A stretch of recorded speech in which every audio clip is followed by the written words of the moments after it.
when he's close to dying, at one point he gathers his disciple and he says, after I die, I know some of you are going to take to the mountains to meditate. Some of you are just going to party with women. And he goes, both types of Zen are fine with me. But if you become a professional cleric and start babbling about the Zen as the way, then you're my enemy. Daniele Bolelli, thank you for joining me on the podcast. Thank you for having me.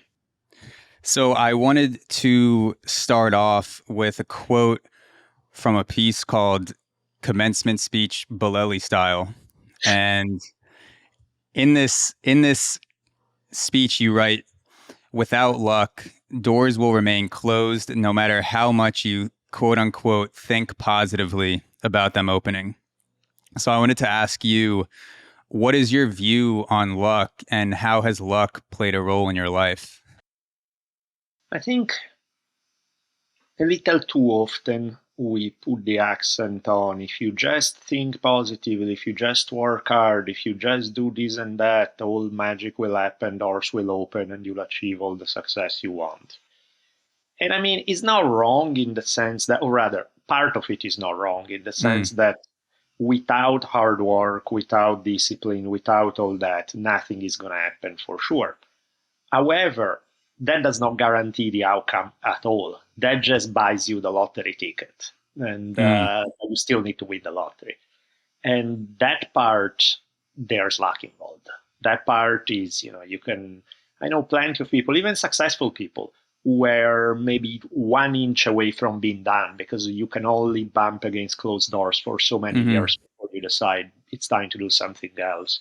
And that one meeting, that one day changed things around and they made it. But for each person who had that story, there are probably 10,000 who didn't, who just got slammed down one too many times.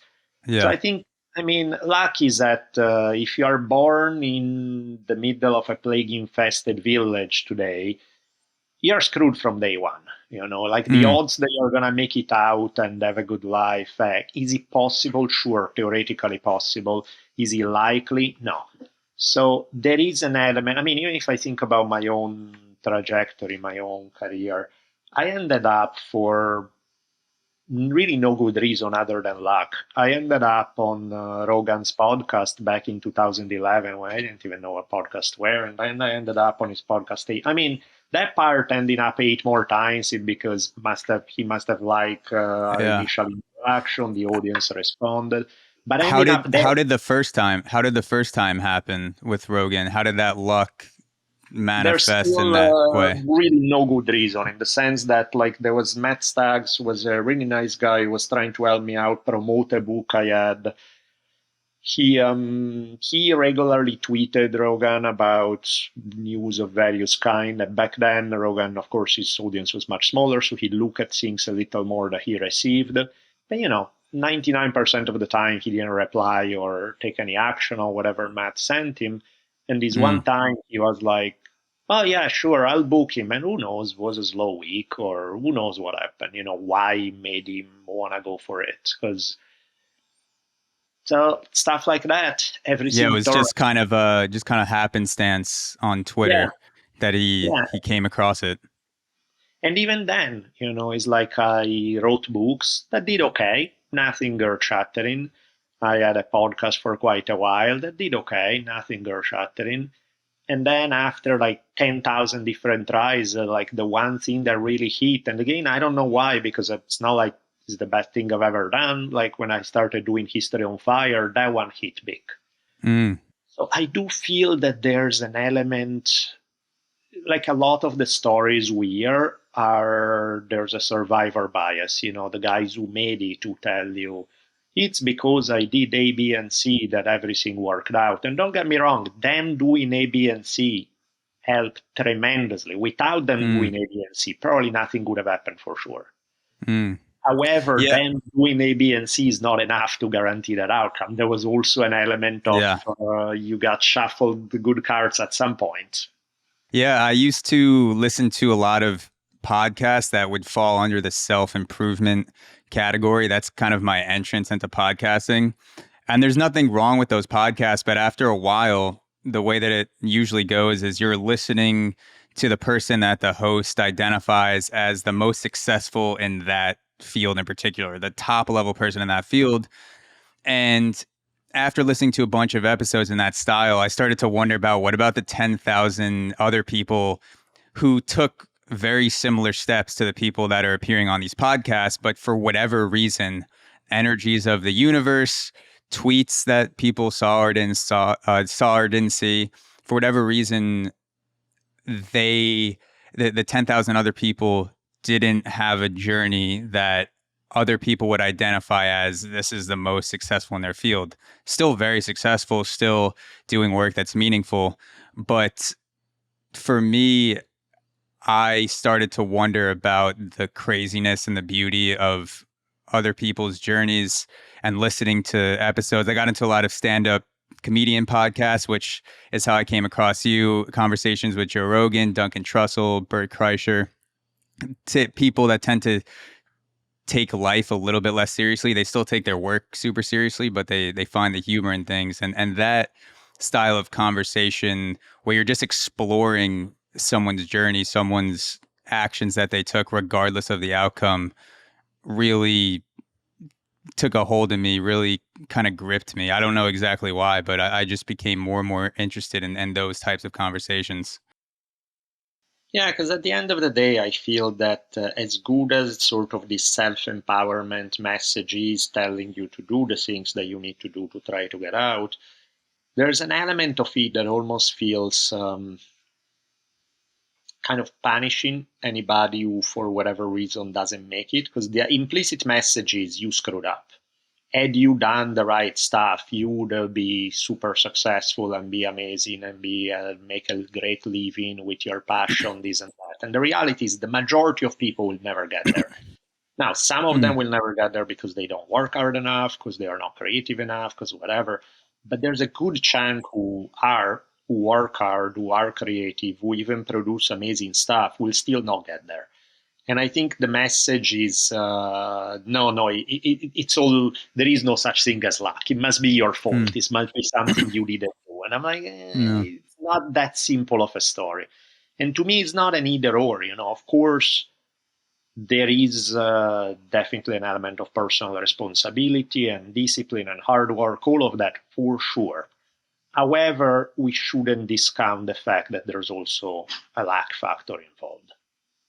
Yeah, it's weird that the conversation about luck is always binary. It's either your career ended up here 100% because of happenstance, or the hard work bootstrap story, which is bullshit in a lot of ways, and you had no help and luck didn't have anything to do with it. There's never, 60% of this was the work and the family I was born into, the people that surrounded me, and maybe 10% of luck and 20% some other things. It's never, there's not a lot of conversations surrounding the nuance of luck. It's always seen as this force that overtakes someone's life, or they just somehow shunned it and did it all on their own.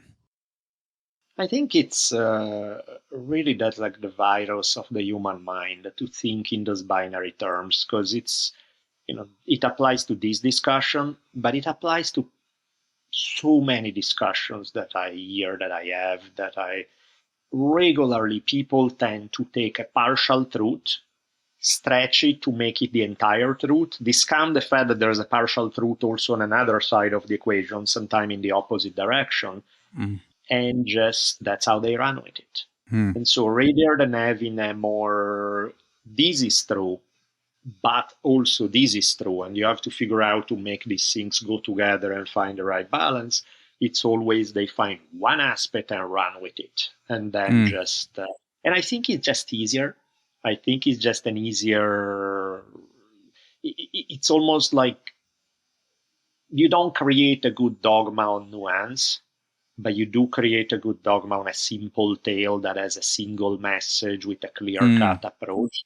And why do people do it? Because, nobody says, I love dogma, but the reality is most people do, is because it's a bulwark against the uncertainty of life. People feel that they have something to fall back on. That is their standard answer to anything that happens. They can fall back on that thing that works some of the time.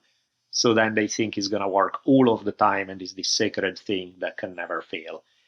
And, sweet story, but that's not how life works. Do you ever feel like you reverse engineer a story from where you are now to make a narrative fit? Because I know that I'll fall into that sometimes where a chain of events will happen. Some of it's work, some of it's luck, some of it's people came in at the right time, relationships, things like that. Just all these things kind of banging together in the universe, and a couple things click and they hold together. And then based on those things that click, I'll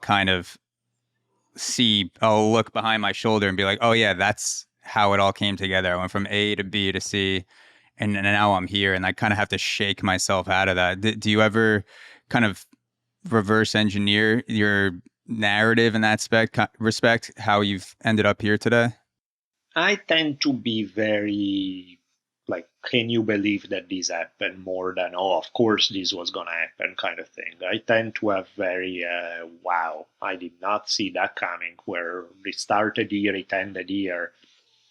That was weird.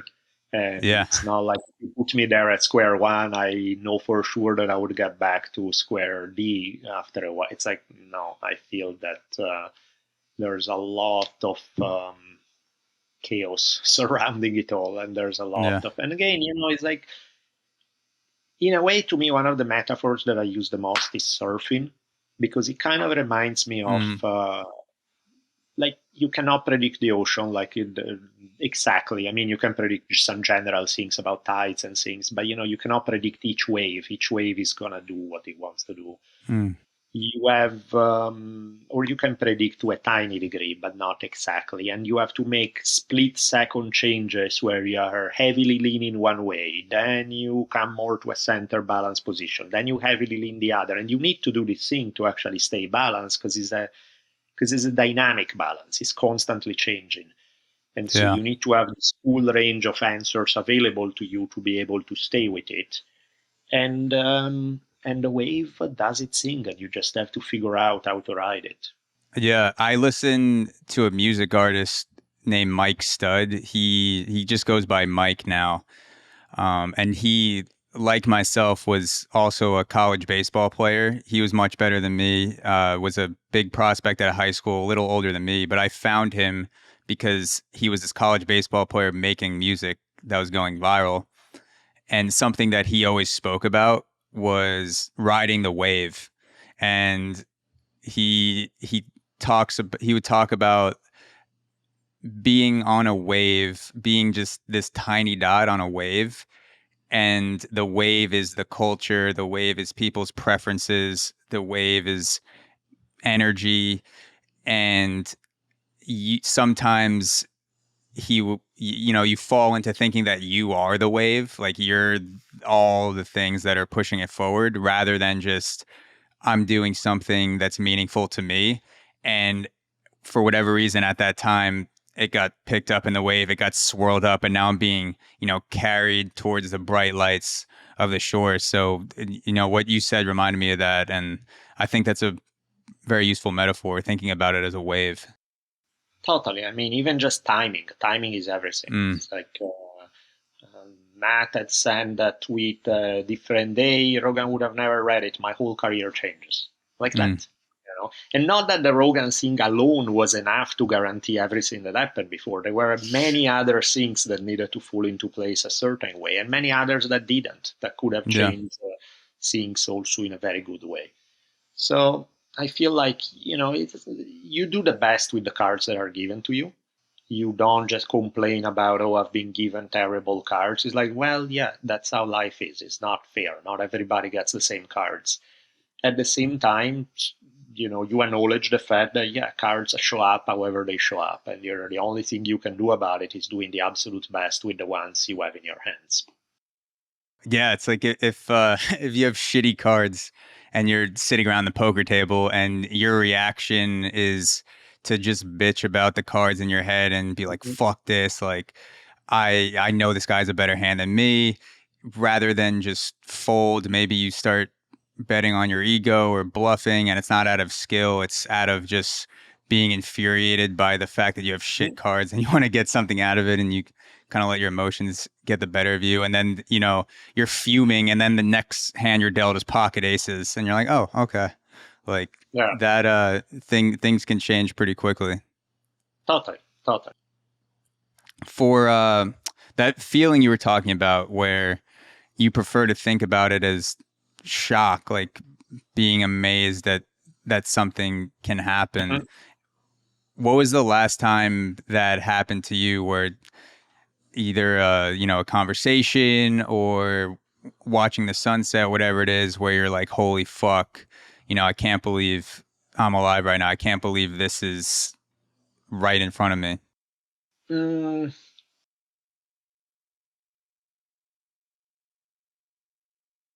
I mean, I guess you can get that feeling from besides seeing my face on the screen, of course. Right, of course, clearly.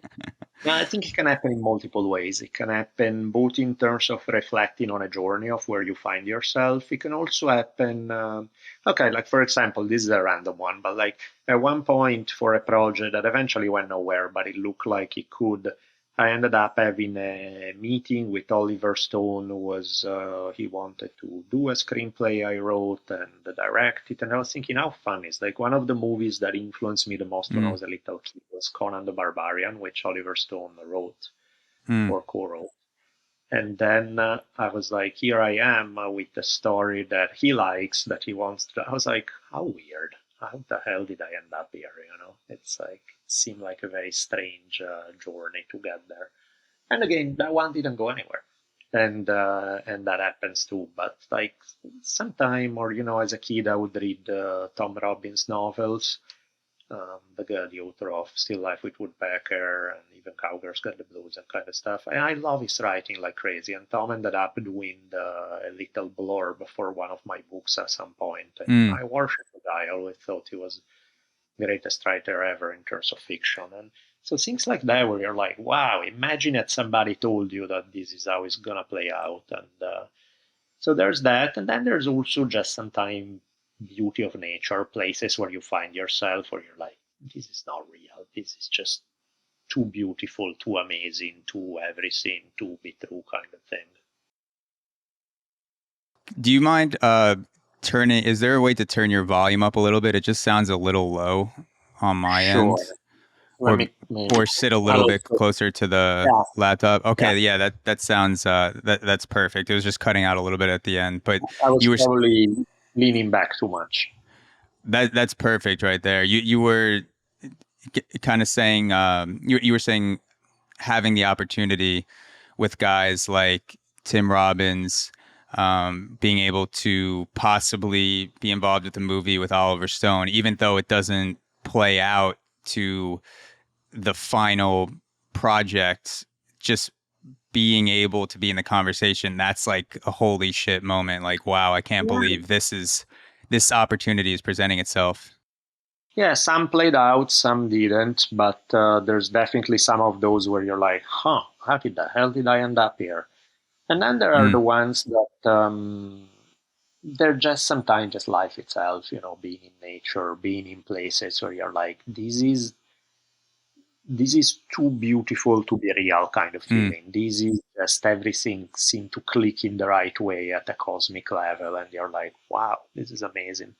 And then there are also all the times when you feel the opposite, right? Where you feel like things seem completely random and chaotic and shitty for no good reason, and it's all part of it. What's a standout place in nature that's done that for you? Whether it's been one time you've been there, or it's a place you consistently go. What's a place that has kind of brought that sense of awe to you? Couple of places that seem to have that effect on a regular. Hawaii is just, I'm not saying anything new because everybody feels it. That's why there's a gigantic tourist industry there. Hawaii is amazing. Yeah. It's just the second I land. It's new to me because I've never been. Is there a particular spot in Hawaii that does it, or just going anywhere in the islands? I mean, I'm almost tempted. It's weird because there are so many islands, and from what I hear, most of them are fantastic. But I've been in Maui the first time, and I almost don't want to go to another island, even though probably they are just as good, if not better. Who knows? Because it feels so damn good that I'm like, yeah, I don't want any more than this. This is as good as it gets for me. Yeah. And yeah, you just start relaxing the second you arrive. Like you arrive, and within minutes, I catch myself going,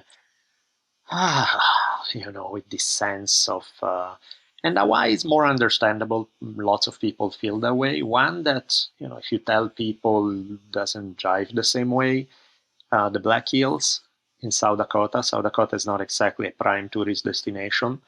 The Black Hills in South Dakota.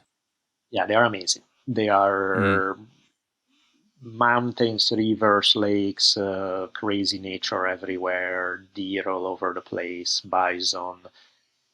They are just one of those places that I'm unfailingly blown away by. Every time I'm there, it feels like you're in a Lord of the Rings movie type of scenario.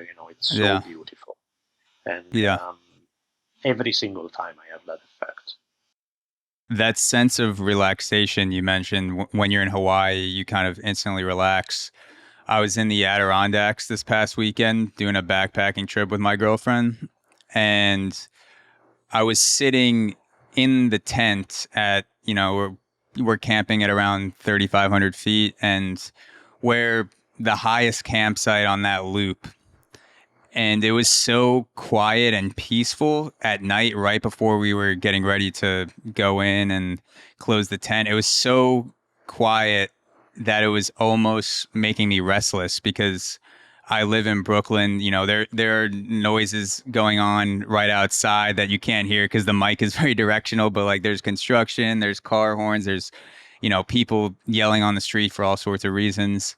And being in that quietness for a night or two, it was weird that there wasn't any noise. And then, after 30, 40 minutes, I was like, wow, this is a way that gets you thinking in a certain, it's a state that gets you thinking in a certain way that wouldn't be possible in the city. Just like, and I'm not saying anything new either. It's just an experience that was recent for me, but I've found myself connecting dots and being able to let go and thinking about things that normally don't cross my mind on a work day in Brooklyn, or even an off day, just walking around the city, just being in nature, feeling small as fuck, being surrounded by black bears and trees, and just like climbing cliffs and looking down and being like, wow, nature, not even nature, like this mountain doesn't give a shit about me. I could just like trip and go over the side, and this will not even be a fleck on the history of this mountain. Like I'll just be a corpse rotting that will be gone after a few years. And in a way it's very calming and soothing. Yeah, it's trippy. I had that experience little over 2 years ago, because I moved. I was living in Los Angeles, and then I moved outside of LA, maybe an hour and a half out. And that was the first thing I noticed, was how quiet it was. Like I did not hear the constant buzzing that was background noise in the city that you don't even pay attention to after a while, because it's so constant that it's just white noise in the background. But not hearing it, I was like, wow, this is crazy. In the city, car horns are like putting on a white noise machine. It's like some people put on a fan to sleep.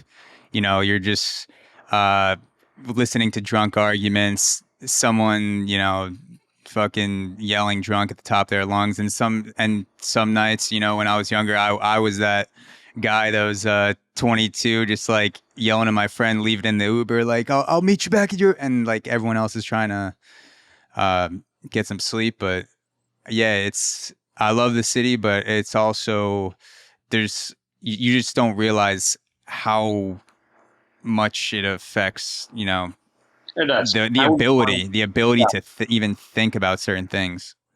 It's wild. Yeah, I find myself regularly working better at night when everybody started unwinding, because I just would, both in terms of physical noise, and who knows, maybe I picked up on something else, but there was just too much energy going on, too much noise, too much stuff, too much background distraction that really affected my thinking.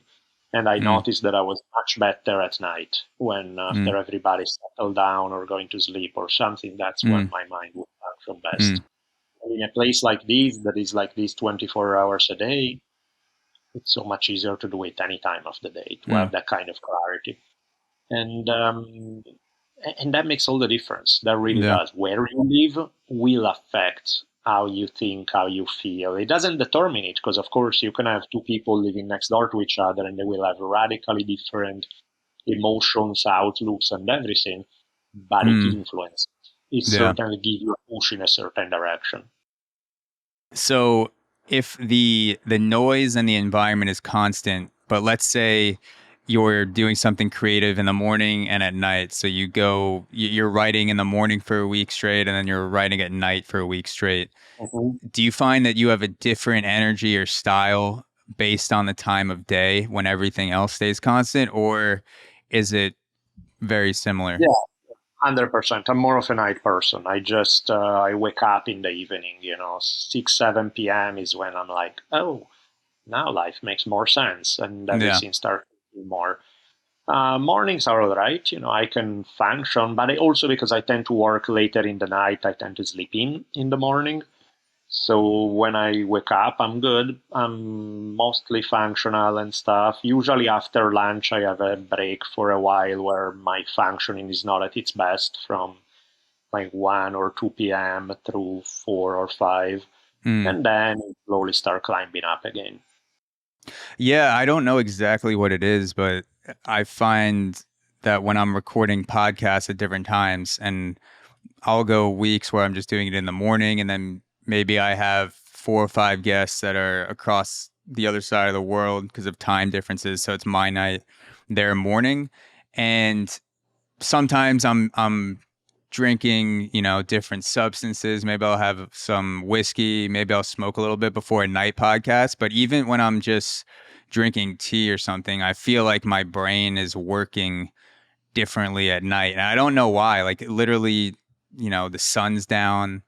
Maybe that has something to do with it. My energy levels are a little more calm. So I've thought that like maybe the calmness of my energy lets the ideas that maybe I'm too scared to explore during the day come out at night.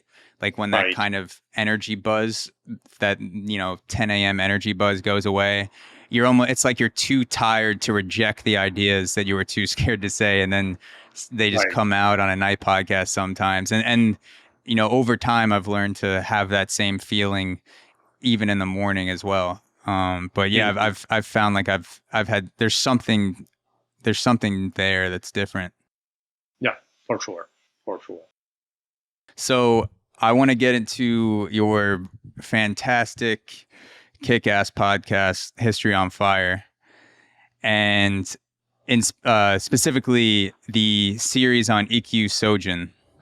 Oh yeah. And you dedicated 2 episodes to the unconventional life of Ikkyu Sojun.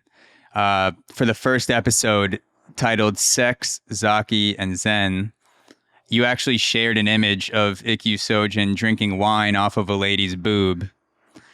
Correct. And after listening to the episode, that is a perfect way to depict the release of his story. So I wanted to ask you, for people who may not have heard of Ikkyu, who is Ikkyu Sojun and what makes him one of your all-time idols? So Ikkyu was born at the end of the 1300s in Japan. He was almost certainly the legitimate son of the emperor of Japan. However, because he was illegitimate, he ended up, and also his mom was a little worried that they may try to get rid of him because she was getting pushed off court. So she put him in a Zen monastery when he was 5.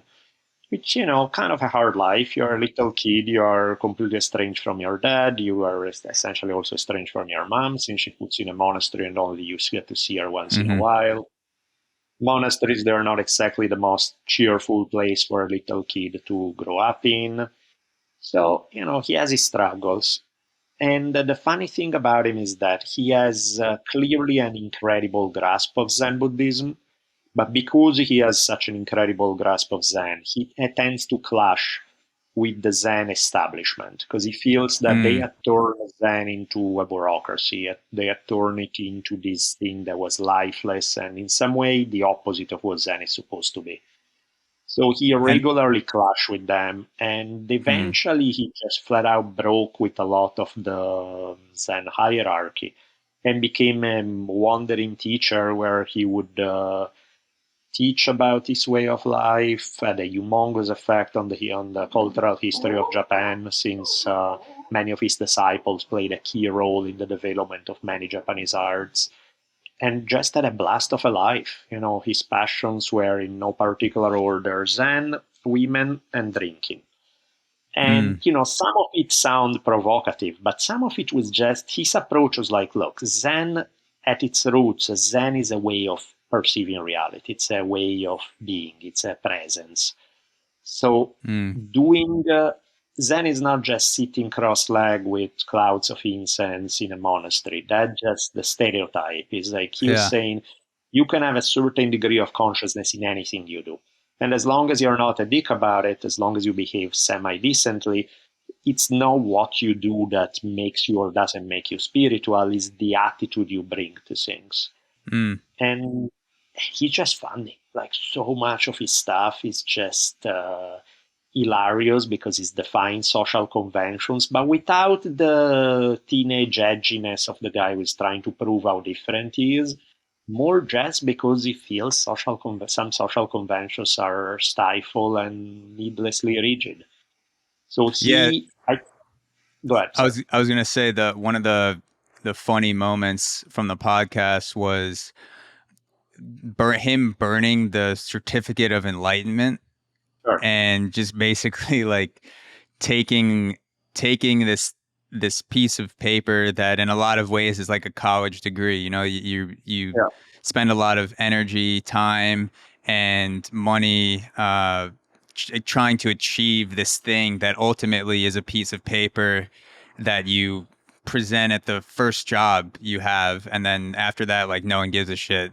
College is all about the friends and relationships. That's basically the only thing that is lasting and meaningful from it. And you learn things as well. You have great professors, great teachers, but the actual certificate is not super meaningful. And then listening to the moment where Ikkyu basically just fucking lights this certificate on fire that all his for lack of a better word, classmates, monk mates, I'm not sure the exact term for it, but they're just like, what is this guy doing? Like, I would die for this thing that he's just burning right in front of me, and just walks out like it's nothing. To me, I was like, wow, this dude, it would have been a wild sort of wisdom to be around this guy.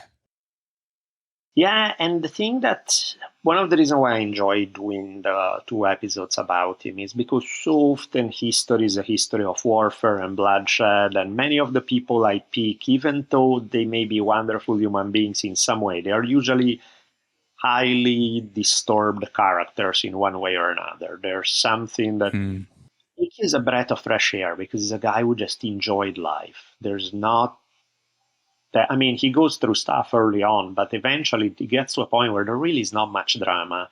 Usually you don't make a podcast about just somebody who enjoys life because it doesn't feel like there's a story to tell. So many of our stories are built on conflict.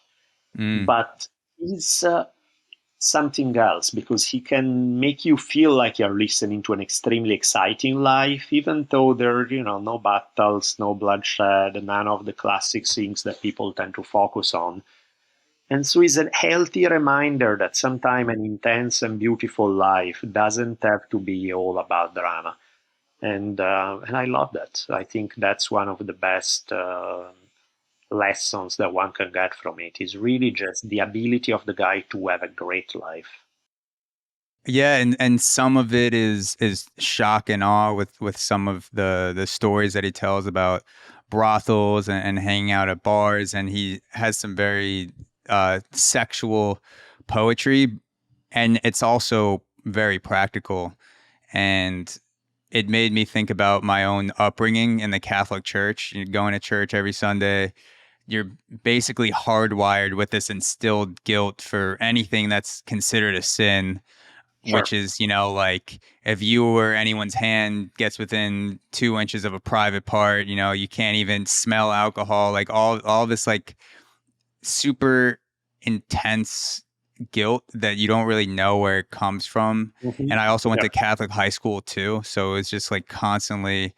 And, once I became a teenager, once I'm, hooking up with people, drinking, like actually being a human being, there was something in my mind that was going, yeah, I don't think this is wrong. I think this is, I'm learning a lot through these experiences that are quote unquote sinful. And I learn a lot more doing these things than, falling asleep in mass, eating a wafer, and then saying, Hail Mary 10 times because I jerked off the night before, whatever it was. And it's the stories of Ikkyu going to the brothels and the bars and feeling more mindful, hanging around beautiful women and people that were considered the outcasts of society. That really resonated with me because I haven't gained as much experience as him or yourself, but even as a 18, 20-year-old, I still felt like, I think there's something that this guilt is fucking up for a lot of people that grew up with at least Catholic religion. I can't speak for people in other religions because I haven't experienced that, but at least Catholicism instills you with a lot of guilt that prevents you from fully enjoying a ton of experiences. Right. No, certainly. And I think that's one of the greatest terrible things that many ideologies, both religious and not, have instilled in human beings is a sense of shame over just the basic stuff that makes you human. And it's like, this is not to say, because often what happens is the people who throw away the shackles and reject the shame, they often end up doing it in a way that makes you understand, back to that duality we were talking about, that makes you understand why those rules were put in the first place, because they do it in a shitty, terrible way, often abusive to other people, self-destructive, and you're like, no, that wasn't the idea. You could do certain things without being a dick about it, without being self-destructive, without all that. There's a way. It's not about the actions are terrible or not. It's how you do them, the measure in which you do them, how you carry. And that makes all the difference. Like you don't need to be this repressed freak who doesn't dare to look up at something because otherwise it's all going to be sinful and destruction, or be this quote unquote liberated person who's just on this self-destructive and destructive of others kind of band. There's a way to be more like freer without becoming an idiot, without it doesn't have to be one crazy extreme or the other crazy extreme. There's a very happy place somewhere in there where you can have the freedom without the stupidity that people sometimes bring to being free. Yeah, that's a good goal in life, to become a little less of an idiot every day. Instead of trying to become a smarter person, think like, am I as much of an idiot as I was yesterday? Okay, like maybe a little bit less. I'm on the right path. Yeah, because how many stories you have heard of the people who are like rejecting some of the traditional repressive bullshit that they grew up in, and the next thing they do, they become like cult leaders who use these sweet lines that make sense to then take advantage of a bunch of people. It's like, it's messed up. It's like, no, you can actually reject some stuff without turning into an abusive freak. And it's like it's like some of those people that reject religion, they're like, I don't like saying words in a synchronous matter with hundreds of people, and I don't like drinking stuff on command. And then they'll leave and then go start a cult and be like, say these words when I tell you to, and then we're gonna all drink this and kill ourselves. And like, so it is like a funny switch where it's like there are some people that aren't against they're not rebelling against religion. They're just creating a religion that they like better. Totally. And usually where they are at the top and they gain all the benefits, and Yeah. it's more of a selfish thing than anything. But I did another episode on this guy Diogenes, who was a Greek philosopher like 2,400 years ago, and I think it's an interesting comparison to Ikkyu, because Diogenes is also hilarious, also defies social convention, also does a lot of the stuff that seem very Ikkyu-like. But there's a big difference that he's great when it comes to criticizing the existing order of things, doesn't seem to be all that great when it comes to creating an alternative that works. Like the great thing about EQ is that he does. He has this different way of living that people gravitate to. They are happy, they feel good, he's inspiring to people, he's doing a fantastic job. Diogenes is more like cracking great jokes about why the existing order of things sucks. But then when you look at like, there's nothing built on like destroying a previous oppressive order is great if this gives you freedom to create something beautiful. If you just destroyed it for the sake of destroying it, it's like, well, now what? You know, what is that you bring to the table? So that one was an interesting one for me to study, because on one hand, it was really fascinating. But on the other hand, it also felt like a missed opportunity. It felt like, oh man, the guy's so funny, so this is so that. But where is this going? And it doesn't feel like. In fact, I called it, that episode, I called it the punk rocker of ancient Greece, because he does have this very punk rock vibe to him, which is great in the criticism of the existing order, but not like all punk, but definitely a lot of it. What was the first word? The bank something of ancient Greece? I said punk rocker, as in punk rock, the genre. Oh, punk rocker. Yes. Yeah, no, there's like very punk, rebelling against the power. Do you think, would Diogenes be punk rocker is a way to see it? Do you think he would have been someone who would be a good stand-up comedian today, where he's good at talking shit about power and problems, but a stand-up comedian's value to society isn't providing the solution. It's to make jokes and point out the cracks and kind of like open them up and say funny shit while they're doing it. Do you think he would have been a character like that today? Definitely. That's exactly what he does. He's great at that, but you also feel like, okay, that's nice, but how about the next step? Yeah. I mean, there wasn't the job of I guess there were jesters in ancient Greece, like something equivalent to stand-up comedian, where your job was to just tell jokes. Right. I mean, there were people of entertainment have never been lacking, right? So it's like you either did it because you wrote plays, and they could be comedies, and that's what you did, whether as an actor or as a writer. They did it probably more informally like that. So there were definitely things that... and Diogenes was a philosopher / just crazy guy on the street, and he was just funny, really funny. Yeah. But again, to me, all that intelligence in picking apart the stuff that doesn't work only goes so far if you never bring up alternatives, if you never offer something else that can work. Yeah. If you're pointing out the problem and there's no solution, it's not as useful.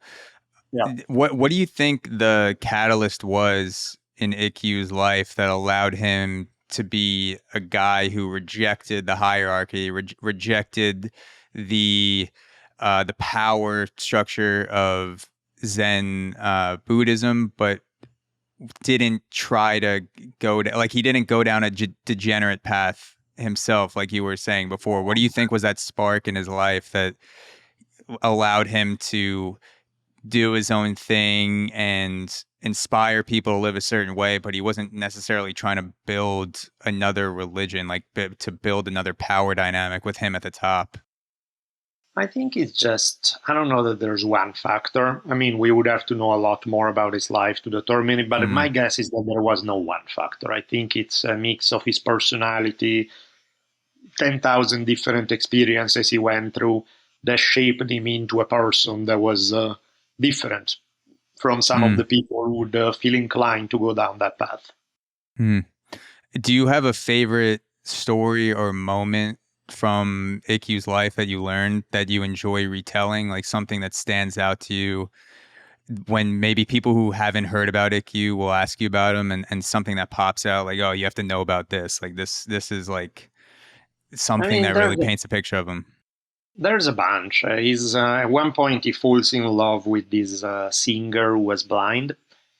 And it's one of the most celebrated romance stories in Japanese history, and that happens when Ikkyu's in his 70s, which is pretty fun in itself.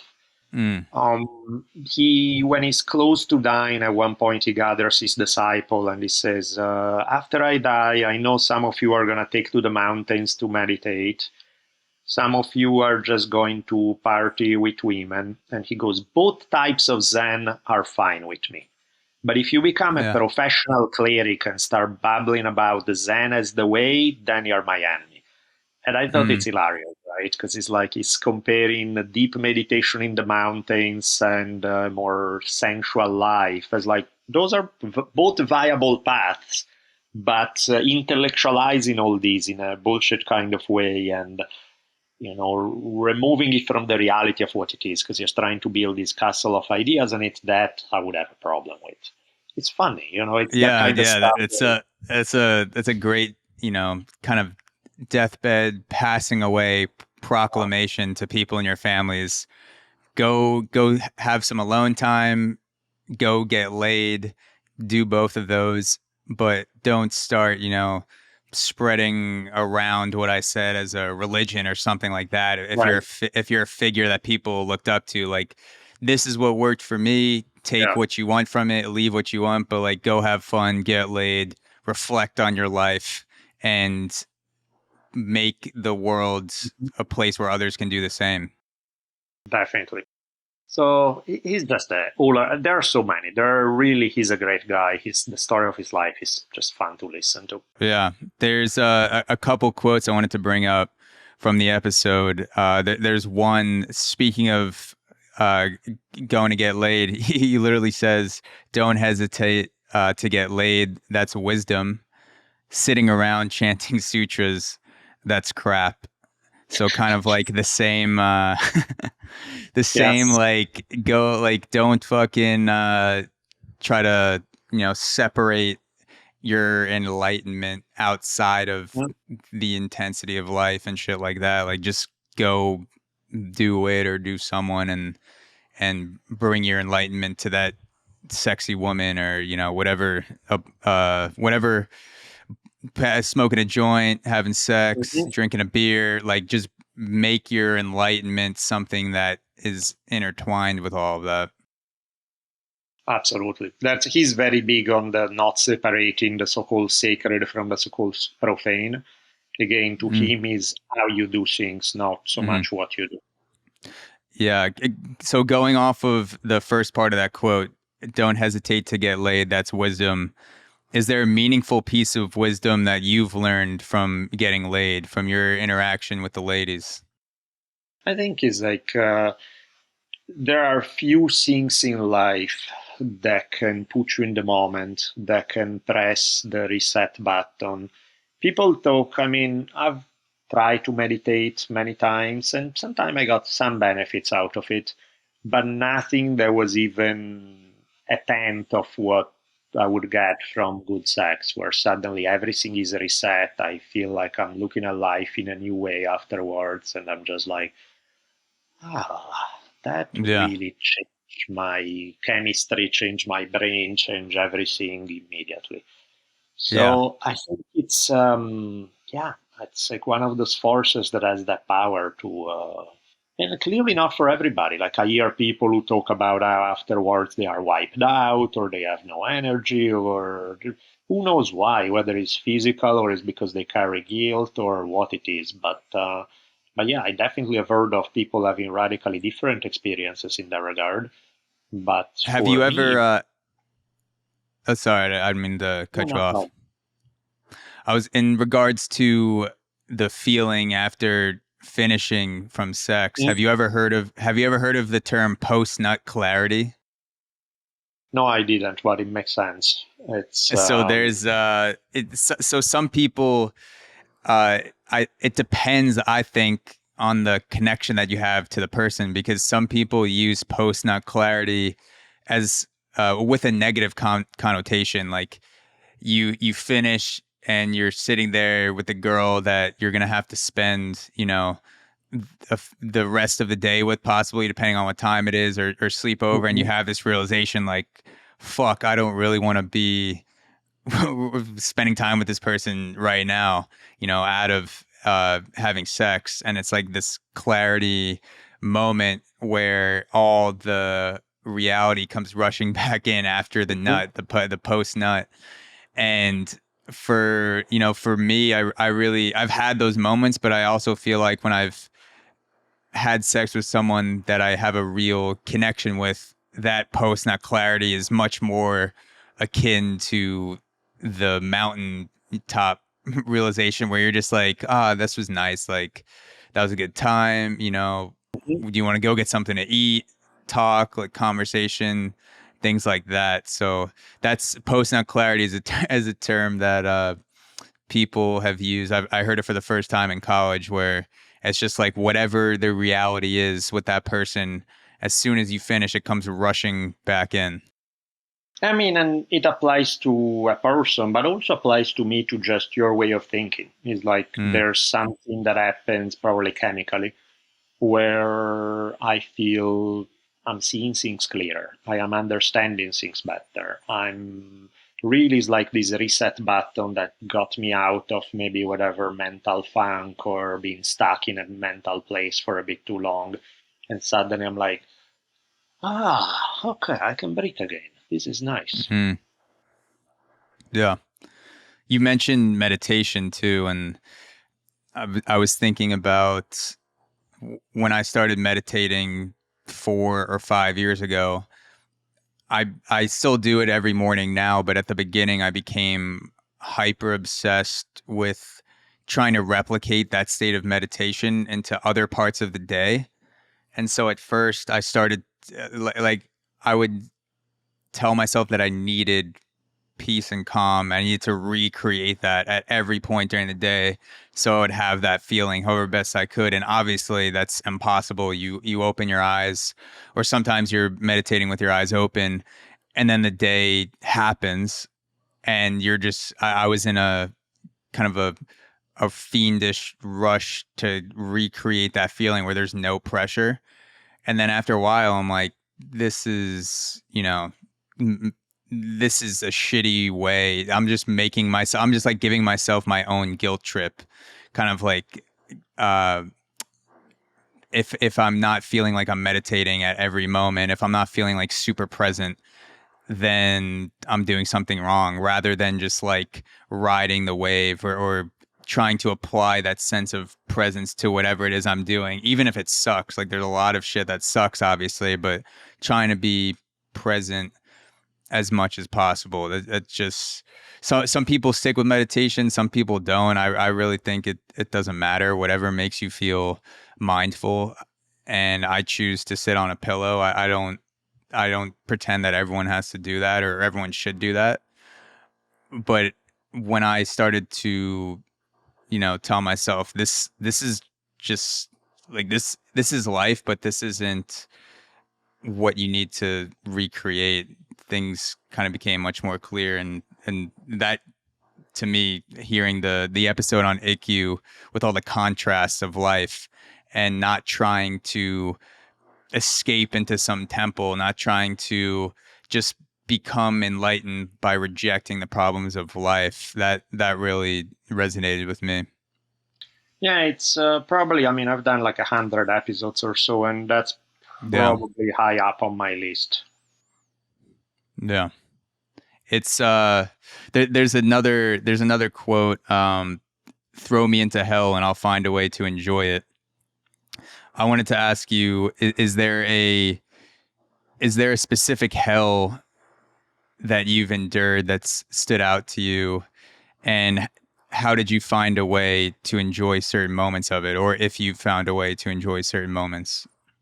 I mean, what I love about this sentence is the defiance, because that's the reality. Is like sometime there's nothing you can do. Sometimes life dumps in your lap stuff that is hell, that will mess you up, that will tear you apart. And it's not saying, oh, it's not hell. Truly, it's actually an opportunity for you to grow. No, don't bullshit me. This is hell. This sucks. This is as bad as it gets. However, once you have established that this is hell, having that determination of saying, fuck you, I'm not going to let you squash every joy in life. I love the defiant aspect of it, the willingness to find a way to still leave a tiny room for joy in a horrendous scenario. And it can be, anything from dark humor that allows you to not succumb to the deepest tragedies by being able to even crack a smile, at least for a second. It can be, a lot of things, a lot of things that play that role for me. And I feel that's key. I've been through a lot of shit. I've been like, my wife died 11 years ago when my daughter was only a year old. So, I had to raise her on my own. I had, there was a lot of shit that happened.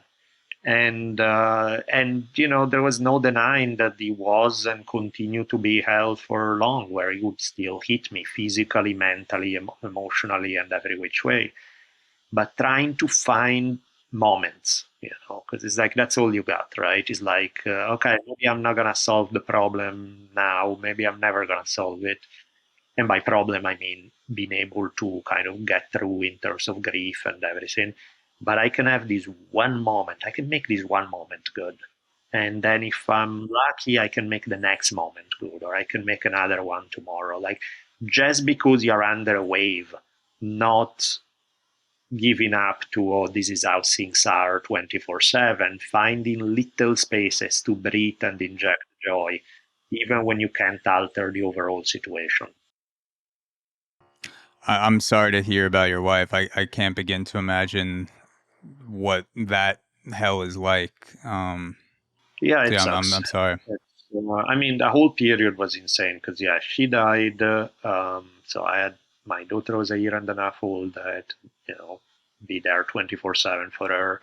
My career took a nosedive where, a job that I thought I was building up toward, I realized that it was never going to happen. As a result, we didn't have two incomes anymore, so I couldn't really quite afford the house we were living. So everything was going to shit on multiple levels at the same time, practically as well as emotionally, of course. And interesting enough, that's actually about a few months later, not even a full year later, that's when I ended up on Rogan. So Oh, it's wow. like weirdness of it all.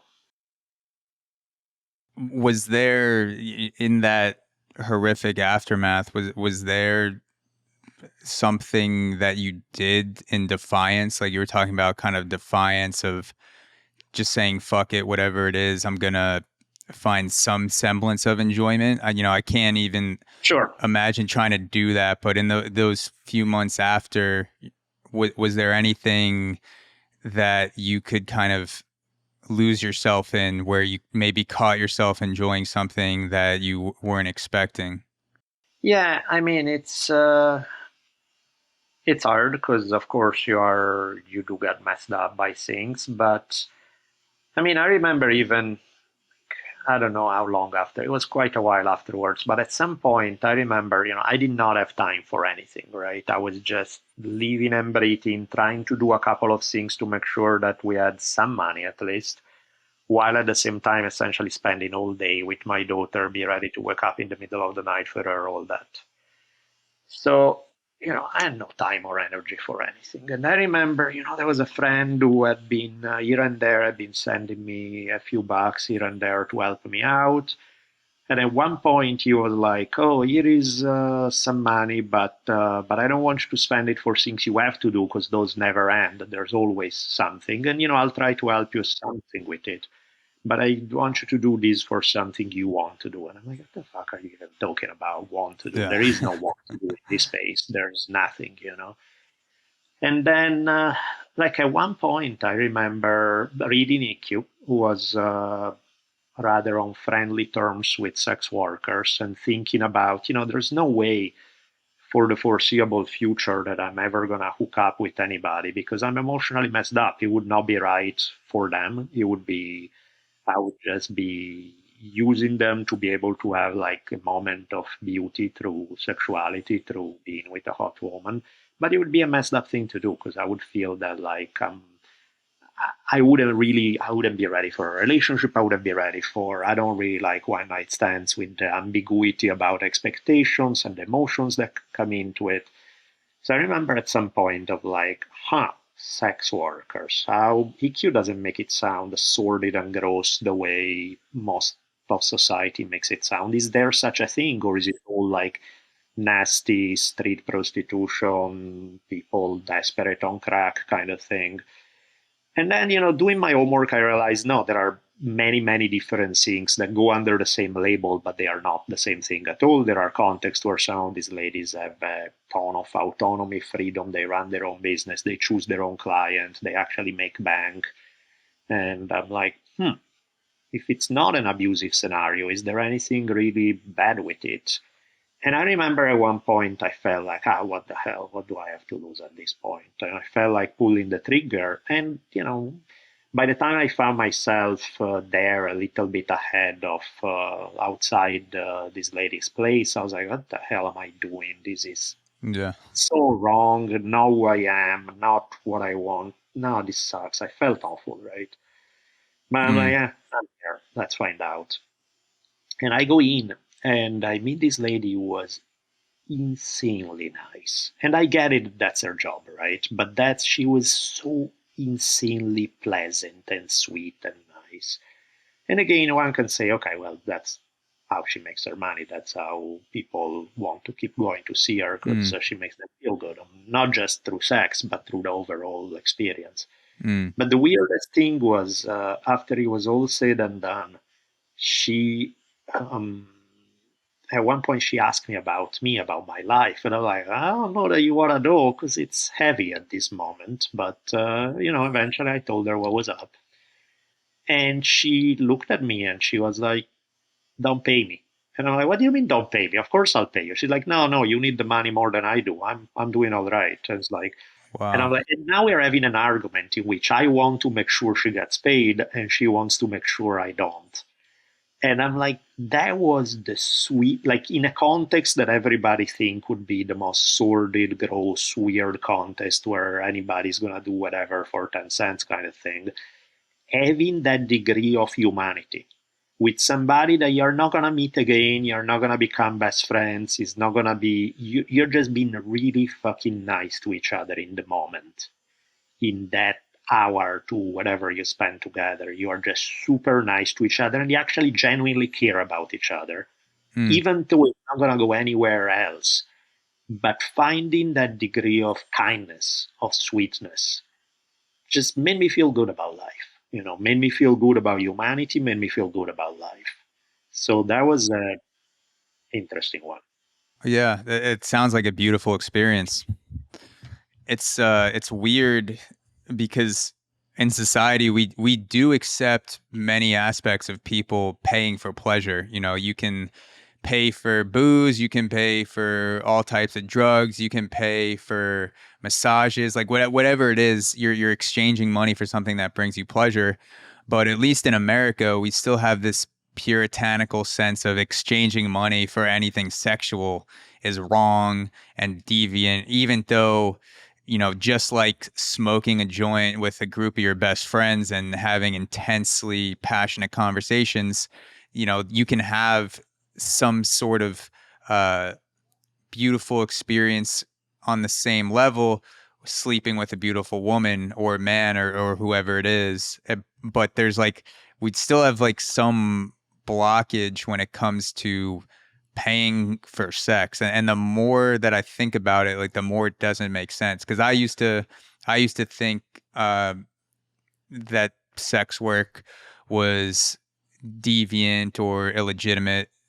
And I think it was just because of how I was raised. And Catholic Church and stuff like that, like that wasn't even a question. If sex before marriage is wrong, sex outside of marriage is wrong, like paying for sex, like I'm going to 3 hells. Like I'll burn in the first hell and then my ashes will get dumped in the other two. But then I started to think about it, and paying for sex and from a worker who is willing and is great at her job and makes it a great experience for the person who's paying, that is one of the most honest forms of sex, one of the most honest interactions you could do. Because how many times do people, fake, like they take someone out to dinner, they'll pay $300 for dinner and they just want to get laid at the end of the dinner. So it's like this indirect transaction for sex, and maybe the girl feels pressured because this guy just dropped a shit ton of money and she's like, oh well, now I have to do something, and the guy's expecting something, so you have the pressure with the expectation. Whereas you have a sex worker who's making a living, you give her the money, she gives you your body, mind, you have a great time, and she makes a living, and you go back feeling satisfied, and that's that. So that's it sounds like a very, beautiful experience, and I'm glad you got to experience that during a tough time, Yeah, I to think say there the are least. two things. Like the only thing that really bothers me in regard to sex work, and which I think is tied to the fact of it being illegal, is Mm, sometimes the abuse that characterize much of it, not all of it. And I'm most glad to run into something that was not that stuff. But, when there's all the pressure, exploitation, the drug abuse, all of that stuff that essentially put people doing something that they don't want to do for money, that is, of course, terrible. yeah, But just as much as that stuff exists, and we should do legally and in other ways whatever is can be done to get rid of that aspect. yeah, When it's, as you said, when it's willing, making good money, having choice on your clients, because you need to be able to have that kind of choice if it's something that's still even remotely healthy. I think then it can become something that is, how the hell is that different from getting a massage in that regard? And I do precisely because I'm super sensitive to what you brought up, the mm, games and pressures that exist in dating. It's like, I never, ever, ever want to play games with somebody's emotions, make them feel something because I want to get laid. And so that's why I'm saying certain things or doing certain things. Is essentially, I'm just trying to manipulate them into getting what I want. I mm, never want to do that to anybody for any reason. So in that sense, that's where I feel a lot like, to me, is way cleaner from an emotional standpoint to have a transaction between both people who are willing and understand the beginning and the end of something than having some mental game and manipulation. And I find that way more abusive and messed up and gross than being very upfront yeah, about it. yeah. And I listened to a podcast with a sex worker not too long ago, and this woman was saying that the best way to keep it clean and keep the abuse out of the sex work ecosystem is to legalize it, because 100%. you it's something like smoking weed and a lot of other drugs. People are going to do it no matter what. People are going to pay for sex until the end of time. Making it illegal just makes it more dangerous for all parties involved. And so she was saying, this woman on the podcast was saying that one of the best things that you can do is make a list of clients that are abusive, and then that kind of goes around to all the sex workers, and they can be notified of a guy who has hit someone, or is sketchy, something like that. But then a lot of these lists get taken offline because it's illegal. So like the cops will look at it and then arrest the sex workers that are in the forum. Uh, or you can't go to the police or anything like that. You can't say, I was having sex with a guy who paid me and he beat the shit out of me, like, because it's illegal. No, 100%. And I think that's precisely the problem. that you got, are they drilling right outside your window now? Yes. Yeah. You wanna, Do you hear that background noise? Is it too loud? that one is getting pretty loud. Okay. Yeah, this guy just started drilling right outside my window for people listening. I'll try to move this spot to see if it's any better to go in the other room. All right, I got them to stop for 10 minutes. Right.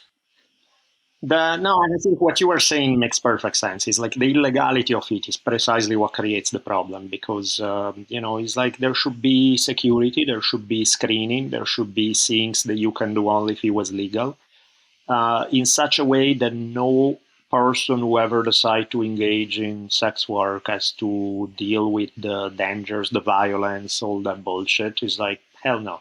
None of the pimps, none of the abusive clients, none of the crap.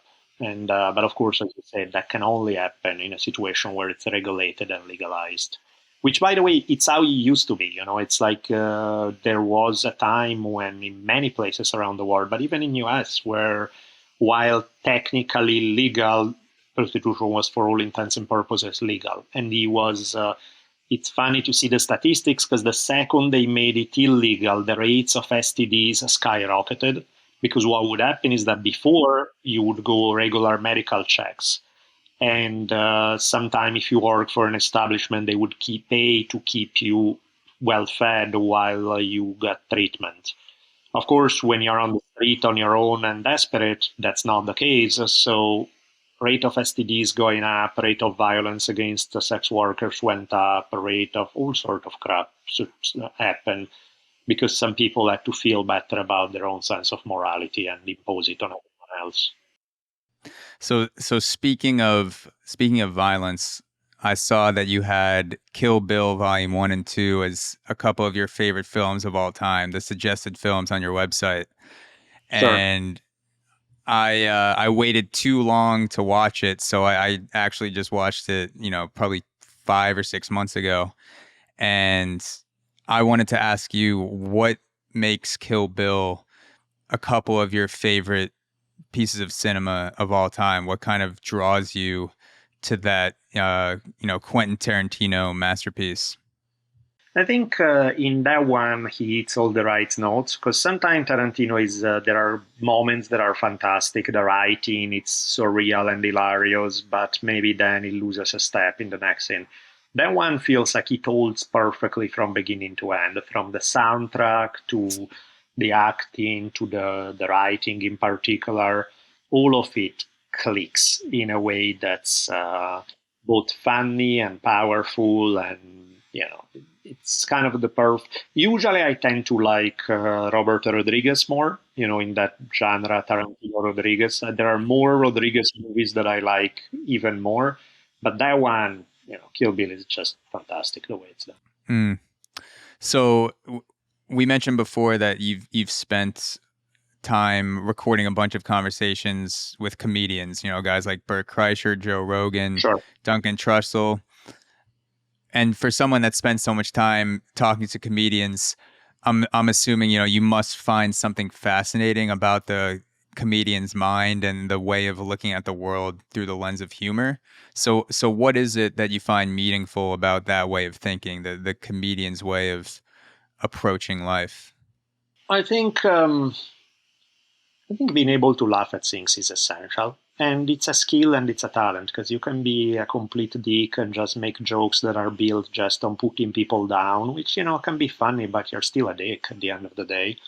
But there's a real talent about being funny in a way that takes the heaviness out of life, makes you feel more relaxed, makes you feel more refreshed, and not be a dick about it.